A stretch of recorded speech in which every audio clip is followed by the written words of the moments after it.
Hello my dear friends, and welcome back to another Star Wars news update. In today's video we have a couple of casting updates for the Ahsoka series, and we're also going to be talking about Kenobi, Bryce Dallas Howard, and much more. So as we say around these parts, without much further ado and without any more jibber jabber, let's get straight into the news. So recently we got confirmation from Lucasfilm themselves that production on the Ahsoka show has begun. The fandom rejoiced, we all celebrated and punched the air with our fists. And following this we now have some casting rumours, and the first one is from a renowned scooper, Daniel RPK. And I will say, as with all rumours, please take this with a grain of salt, as it's not been corroborated by any of the other reliable outlets. So on his Patreon page he revealed that Matthew Law has been cast in the Ahsoka show, and this is in an unspecified major role.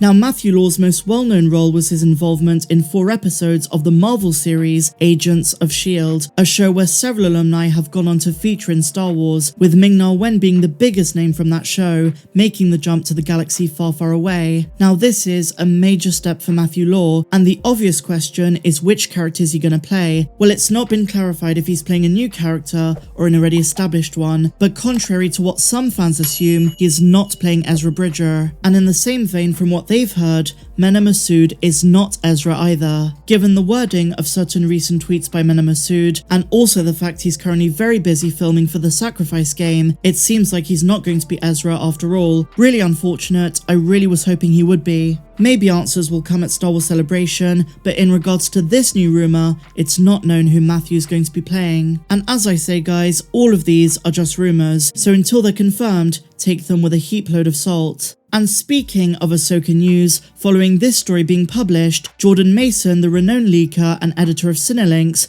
posted a very cryptic tweet that many folks took to mean that he's suggesting the Martez Sisters might feature in Ahsoka. I can already hear some fans groaning, but to be completely honest guys, I wouldn't be surprised if they are in it, given how much Dave Filoni loves them.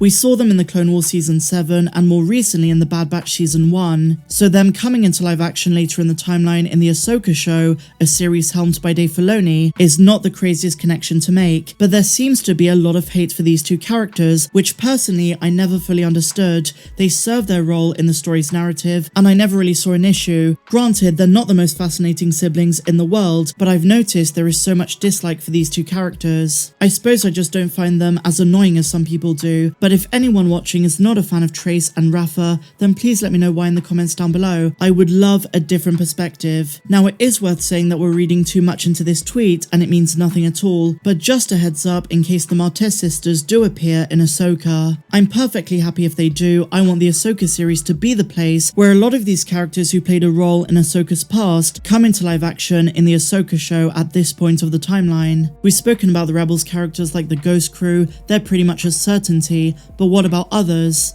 So I could definitely see the Martez sisters somehow playing into the show. And so now my dear friends, something I think we can all agree on, Bryce Dallas Howard deserves to direct a Star Wars movie, and the good news is, she seems to be very willing, and teases that she simply hopes Lucasfilm ask her. This has been making the rounds and I want to talk about it. Jurassic World actress and daughter of solo A Star Wars Stories director Ron Howard, Bryce made her directorial debut in the galaxy far, far away in The Mandalorian Chapter 4. Fans were really impressed, but it was really when she directed Chapter 11 in Season 2 that fans truly saw her potential and realised her talent. And while both episodes succeeded with audiences happy, it was her episode of the Book of Boba Fett, The Return of the Mandalorian, that instantly got a lot of fans demanding that she direct a Star Wars movie, and Bryce just gets it. She understands what makes Star Wars special and magical, and we've seen it time and time again. And just to say guys, on this subject, she is slated to direct an episode of Ahsoka. But the big question here is she going to make that jump from Disney Plus to the big screen to direct a big Star Wars cinematic release? Well, it seems like she's willing. In talking with Gizmodo, Bryce Dallas Howard responded to questions about her interest in directing a Star Wars film, and in her own words she said, "Oh my goodness, I think it would take someone asking me." And I just really hope Lucasfilm acknowledges her talents and goes ahead and asks her to direct a Star Wars movie. And given her unique vision, maybe a trilogy of some sorts would suit her too. One idea I'm very fond of is that when the Mandalorian universe comes to a head, maybe in the form of some kind of Endgame style film, they ask Bryce to direct it. That would be perfect. Now, interestingly enough, in the same interview, Bryce was asked about Mando returning in the Book of Boba Fett and if it was a surprise. Well, contrary to what fans believe, she said it was pre-planned. Even though she may have not been surprised by the episode, we as fans were. But I think due to its masterful execution and pitch-perfect Star Wars tone, fans didn't care. In fact, ironically, the 2 Mandalorian episodes of the Book of Boba Fett chapters 5 and 6 are often given more praise than episodes featuring Boba himself. But what was particularly interesting about Howard's response is her saying that John and Dave planned it for the Book of Boba Fett in advance.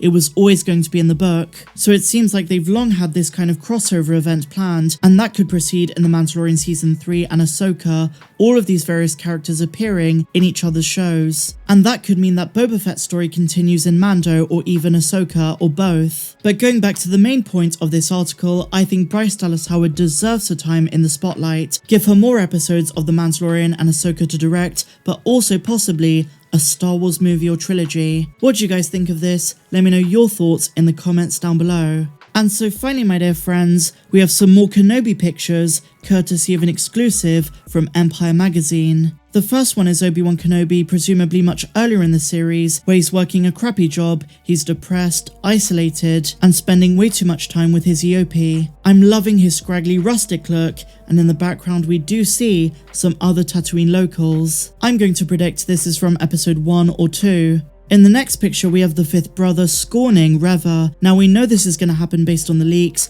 because Reva insists she feels Obi-Wan's presence, but the Grand Inquisitor and 5th brother don't believe her and insist that she's delusional, but she ends up being absolutely right. And I really don't mean to be negative here, but I don't like the look of the 5th brother. He's so much more intimidating in Star Wars Rebels, and I was hoping they were going to bulk him up for this series. But to me, he just doesn't look right. Even in-universe, he looks like an actor in a costume. I just really hope it's not going to be distracting when the series drops. And just before I go, we do have another tidbit for the Kevin Feige movie, which is being written by Michael Waldron. I gave the update the other day that he started writing on the project, but now we know it's not going to be a sequel or a spin-off of anything that's come before it. This is going to be a fresh chapter in Star Wars, not connected to The Mandalorian or even the Skywalker saga, so I'm predicting it's either going to be Old Republic, High Republic, or maybe even far in the future, way beyond Episode 9. But maybe this is what Star Wars needs, to have a project not connected to anything that came before it.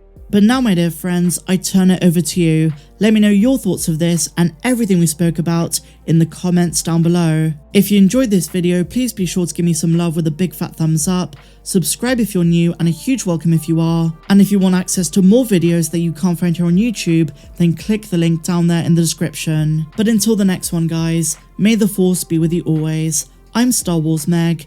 Have a good one.